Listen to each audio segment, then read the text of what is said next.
अंगेन घात्रम नयने वक्त्रम न्यायेन राज्यम लवणेन भोज्यम।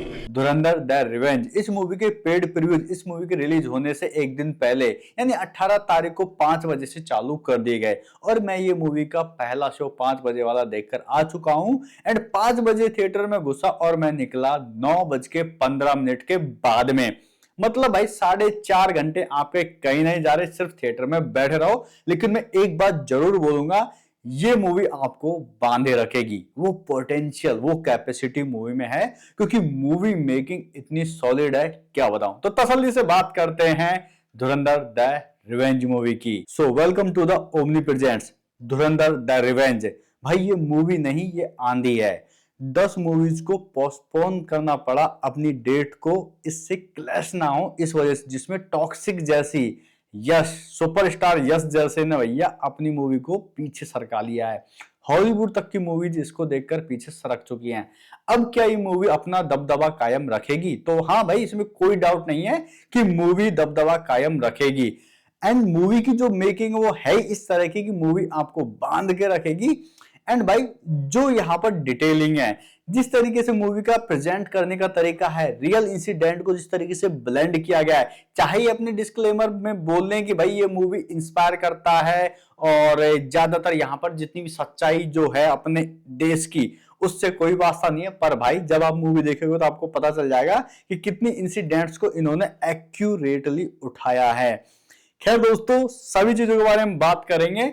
तो शुरुआत करते हैं यहाँ पर मूवी की कहानी से। तो हम सभी को पता है कि धुरंधर 1 मूवी में हमारा जो कैरेक्टर है हमजा अली मजारी, तो भाई वो दबा दबा सा चुपचाप रहता है ताकि इन्फिल्ट्रेट कर पाए पाकिस्तान की गैंग में और वहां पर रहकर उनको अंदर से खोखला कर दे। और उस मकसद से यहाँ पर जब जाते हैं हमारे जसकीरत सिंह, तो उस मकसद के लिए वो कुछ भी करना चाहते हैं। एंड फर्स्ट में हमने देख लिया कि वो कोर टेररिज्म के अंदर इन्फिल्ट्रेट करते हैं एंड उसके बाद में असली खेल चालू होता है। तो इसीलिए जसकीरत सिंह रांगी को हमारे देश की नेशनल सिक्योरिटी या फिर हमारे देश की नेशनल इंटेलिजेंस पिक करती है कि ये वो बंदा है जो पाकिस्तान की कोर टेररिज्म में घुसकर उसको इन्फिल्ट्रेट करेगा, और ना कि इन्फिल्ट्रेट करेगा, उनको ये तोड़ के भी आएगा। एंड भाई सही बंदा इन्होंने चुन लिया था। एंड उसके बाद में जो कह रहे थे ना कि फर्स्ट मूवी में रणवीर सिंह का ऑरा नहीं दिखा, ओ भाई इसमें आप देखो बंदे ने जो काम किया, चाहे वो एक्टिंग लेवल पे हो, एक्शन लेवल पे हो, भाई इसने तबाही मचा दी। शुरू से लेके एंड तक ये one man army Ranveer Singh की मूवी है। भाई आप देखोगे इसका जो रौद्र अवतार, इमोशनल अवतार, बहुत भाई अच्छे से खेला है इन्होंने अपने किरदार के साथ। खैर मैं स्टोरी से भटकते हुए रणवीर सिंह की परफॉर्मेंस पे चला गया था क्योंकि थी इस काबिल।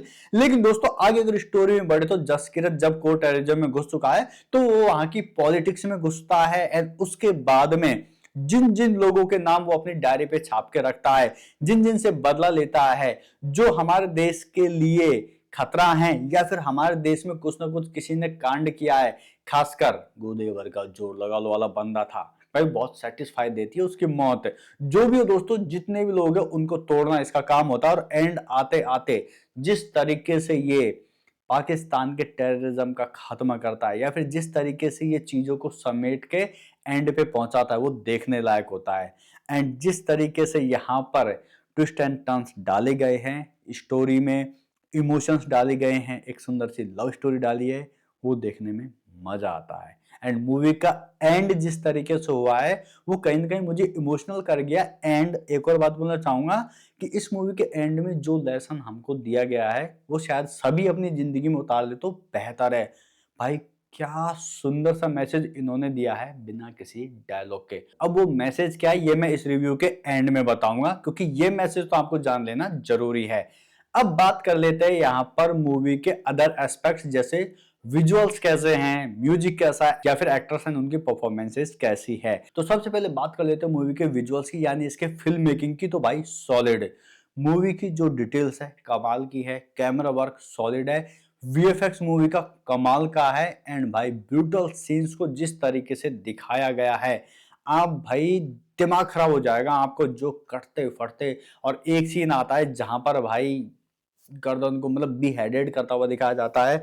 That scene was so close, मतलब बहुत बढ़िया तरीके से उसको फिल्माया गया है। तो मूवी की जो डिटेलिंग है वाकई काफी कमाल की है। वीएफएक्स सॉलिड, एक्शन सीक्वेंसेस कमाल के हैं। तो ओवरऑल विजुअल वाइज मूवी में भाई कोई कमी नहीं है। मतलब ये हमको प्रॉपर फील देती है, वाइब देती है। एंड 4 घंटे की मूवी है, सोचो आप। और ये मूवी कब शुरू होती है कब निकल जाती है पता भी नहीं चलता। ऑब्वियसली हमको इसकी लेंथ फील होती है। एक जगह आती है जहां पर फाइनल पे, मतलब जो क्लाइमैक्स होता है जिसमें अर्जुन रामपाल का जो कैरेक्टर उससे लड़ाई हो रही होती है हमारे हमजा अली मजारी की, तो मुझे कहीं ना कहीं लगा कि वो सीन बहुत ज्यादा लंबा खींच दिया गया। वो छोटा थोड़ा किया जा सकता था, बट हाँ ठीक है, वो एक्शन सीक्वेंस चलता है इसलिए, या फिर धमाके चल रहे होते हैं, गोला बारूद भाई इतना भयंकर है इसमें कि उसके जो खोखे गिरे होंगे उससे पूरा पाकिस्तान की इकोनॉमी बन जाए, इतने ज्यादा गोला बारूद इसमें दिखाया गया है। तो ओवरऑल यहाँ पर फिल्म मेकिंग जिस तरीके की है वो सॉलिड है। विजुअल वाइज भाई आपको मजा आ जाएगा। उसके बाद में बात करते हैं म्यूजिक की। तो भाई आपने धुरंधर 1 में देख चुके हैं कि किस तरीके से यहाँ पर पुराने गानों का यूज किया गया है और उसके साथ में रैप को ब्लेंड किया गया है। भाई ये इतना सॉलिड कैसे हो सकता है? मतलब यार वाइब जो आती है, चाहे वो पहले सीन से ही चालू होता हो, वो जो पंजाबी वाला गाना है वहां से लेके, एंड मूवी के गाने एवे ही नहीं है भाई कि आपको मजा ना आए। भाई कोई सीन चल रहा है तो उस पर वो गाना कैसे बैठ रहा है आप बिलीव नहीं करोगे। संजय दत्त और उसका साथी, उनकी कोई प्लानिंग होती है एंड उस समय गाना आता है, हम प्यार करने वाले दुनिया से डरने वाले। मेरी आवाज बहुत खराब हो रही है मुझे पता है। तो ये जो गाना है आपने सुना होगा, लेकिन इसका जो ब्लेंड है उस सीन पे उस गाने का मतलब है भाई वो क्या सॉलिड लगता है। ठीक इसी तरीके से थ्रू द मूवी जो गाने आते हैं और उनका जो पर्पस है, भाई हम सोचते हैं कि पुराने गाने नॉर्मली मिक्स कर दिए, लेकिन भाई उस सीन के लिए भाई वो बहुत इंपॉर्टेंट होते हैं। भाई क्या ब्लेंड किए गए हैं। एंड बीजीएम तो भाई सॉलिड है मूवी का। एंड भाई एक सीन आता है चाय की दुकान वाला, जो हमने धुरंधर 1 में भी देखा था, हमजा अली मजारी और आलम भाई जहां पर चाय पीते हैं, खारी चाय जहां पर मिलती है। तो वहां पर पिछली बार भी वो गजल के बीच में ये बता ही नहीं पाते कि वो कहाँ के हैं जो आलम भाई है। ठीक उसी तरह यहाँ पर भी वो गजल डालते हैं, उसके बाद तेज होती जाती है, फिर पूछते हैं कि आप कहाँ से हो। तो अगेन ये बात अधूरी रह जाती है। खैर इस बात का अफसोस आपको मूवी में रहेगा, ये क्यों रहेगा ये आप देख लेना। बट हाँ जो म्यूजिक है उसका सीन के अकॉर्डिंग पुराने गानों का ब्लेंड है, सॉलिड है, म्यूजिक एकदम वाइब देता है। अब दोस्तों एक्टर्स एंड उनकी परफॉर्मेंस की बात करने से पहले मूवी के डायलॉग्स की बात करते हैं। तो यहाँ पर मूवी के जो डायलॉग्स है भाई वो इतने हैवी हैं जिन पर भाई तालियां सीटियां जरूर बजेगी। यहाँ पर हमजा अली मजारी जब वो जसकीरत सिंह होता है तो उसका एक डायलॉग होता है जो पूरी तरीके से टूट चुका होता है, जब उसको पिक किया जाता है इंटेलिजेंसी के द्वारा कि ये बंदा इन्फिल्ट्रेट करेगा। वहां पर जसकीरत सिंह रांगी बोलता है कि बदला लेना आसान नहीं होता, बदला लेने के लिए हौसले का ईंधन लगता है, हर कोई बदला नहीं ले सकता। ओ भाई वो डायलॉग इतना हैवी होता है, वो बंदे की अंदर की रेंज को बताता है कि भाई ये कितना तूफान मचा सकता है और ये अंदर से कितना ज्यादा घायल है, इसीलिए तो बंदा घातक है। ये डायलॉग भाई एक्चुअल में बहुत सॉलिड है यार, कुछ भी हो। एंड उसके अलावा मूवी में अजय सानियल जो किरदार निभा रहे हैं, जो अपने डोबियाल से हाईली इंस्पायर्ड हैं, या फिर जितने भी कैरेक्टर, चाहे वो पाकिस्तान में हो चाहे वो इंडिया वाली जो भाई डायलॉग्स जिस तरीके के मूवी के हैं वो बहुत ही हैवी इंपैक्टफुल है। एंड एक और बात बता दूं कि यहाँ पर सेकंड हाफ की तरफ जब बढ़ोगे तो आपको फील होगा, देखो मैं अगेन बोल रहा हूं कि आप मूवी को मूवी की तरह देखें। एंड मेरी ये बात सुन के हो सकता है कि आप मेरे को ही गाली देने लग जाए अगर आप अंधभक्त टाइप के हो, या फिर अगर आप सेंट्रिस्ट टाइप के नहीं हो, तो मतलब वन साइडेड अगर आप भी लीन करते हो, तो भाई मूवी में प्रोपेगेंडा है यार। या फिर आप इसको यूं मान लीजिए कि बीजेपी की एफिलिएटेड मूवी है, मतलब बीजेपी की ये प्रशंसा करती है। एंड कोई बुरी बात नहीं है, मैं नहीं बोलूंगा भाई, फिल्म बनाने वाला अपनी लिबर्टी ले रहा है, उसको गवर्नमेंट का साथ है, बना लेगा। अगर कांग्रेस होती तो वो भी बनवा लेती ऐसी मूवी, इसमें कोई बड़ी बात नहीं है। बट हाँ जो फेलियर है गवर्नमेंट के, जैसे नोटबंदी है, उसको जस्टिफाई कर देना, उसको हैवी हैवी डायलॉग्स से दबा देना, ये अच्छी बात नहीं लगी मेरे को। And in real life we all know कि नोटबंदी सिर्फ एक हैरेसमेंट था इंडिया की जनता के लिए, ना तो वो काला धन वापस आया, ना ही यहाँ पर जो पाकिस्तान के टेररिज्म, ये बोले कोर टेररिज्म को तोड़ देंगे, उसकी कमर तोड़ देंगे, ऐसा नहीं हुआ। अगर होता तो भाई अपने जो पहलगाम का अटैक है ये नहीं होता। एंड नॉट ओनली पहलगाम, नोटबंदी के बाद में कई टेररिस्ट अटैक हुए हैं हमारे देश में, एंड इसका सरकार के पास कोई जवाब नहीं है और उसने कभी जवाबदेही ली भी नहीं है। तो यहाँ पर ये बड़े बड़े हैवी डायलॉग से अगर अपनी नाकामियों को छुपाना चाहें पिक्चर की आड़ में तो छुपा सकते हैं, बट रियलिटी हम सभी जानते हैं कि नोटबंदी एक बहुत बड़ा फेलियर था और मूवी के पॉइंट ऑफ व्यू से आतंकवाद की कमर टूटी तो ऐसा भी नहीं हुआ।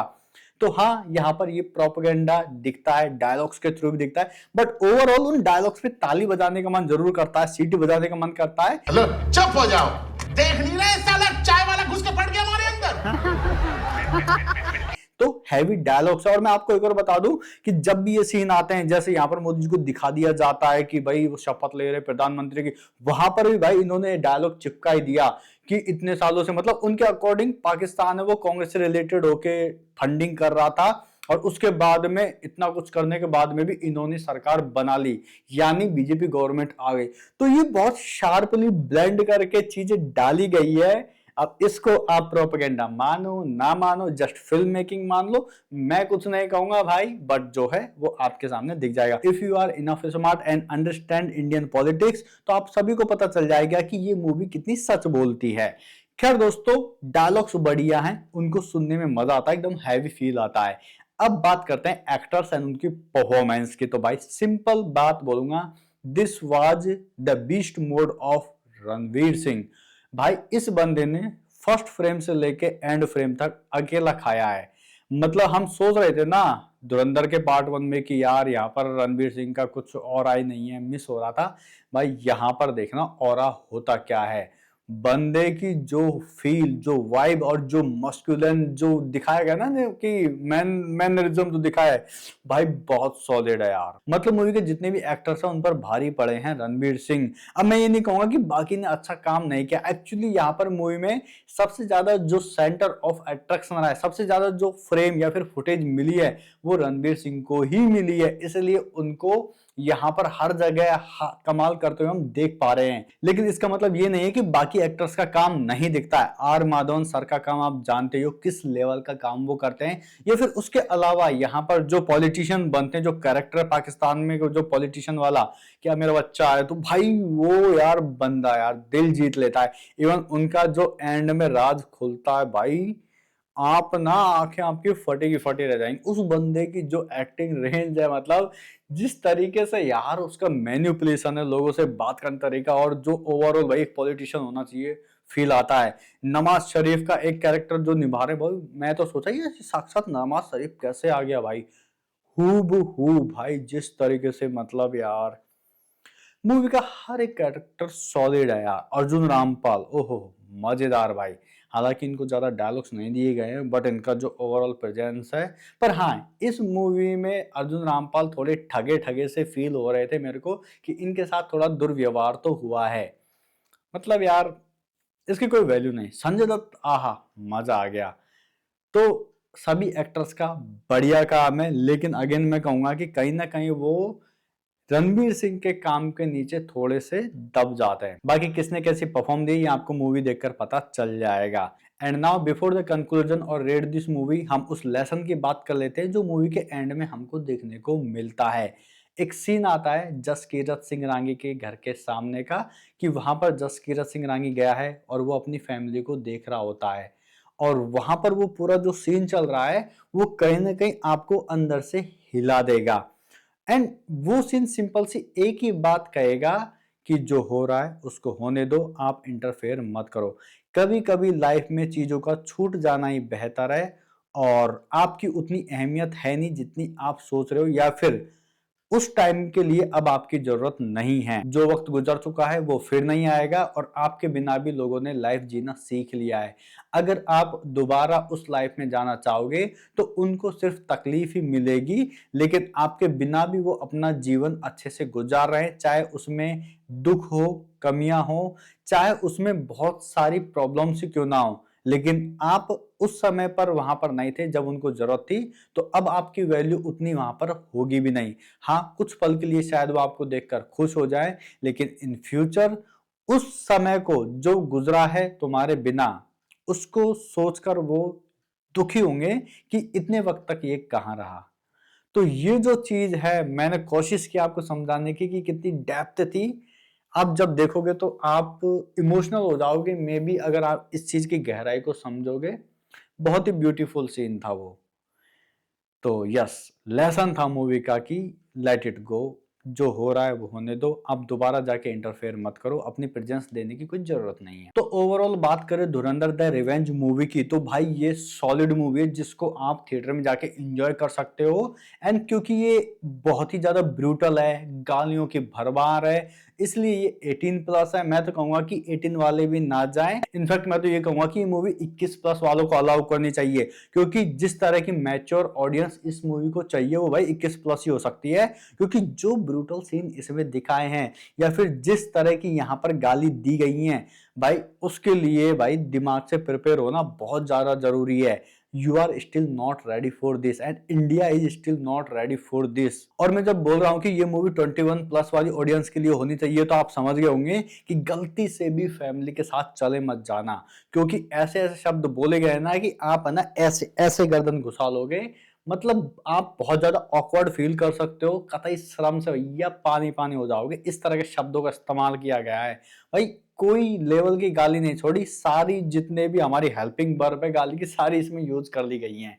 तो ये बात थोड़ा ध्यान रखें कि यहाँ पर भरमार है।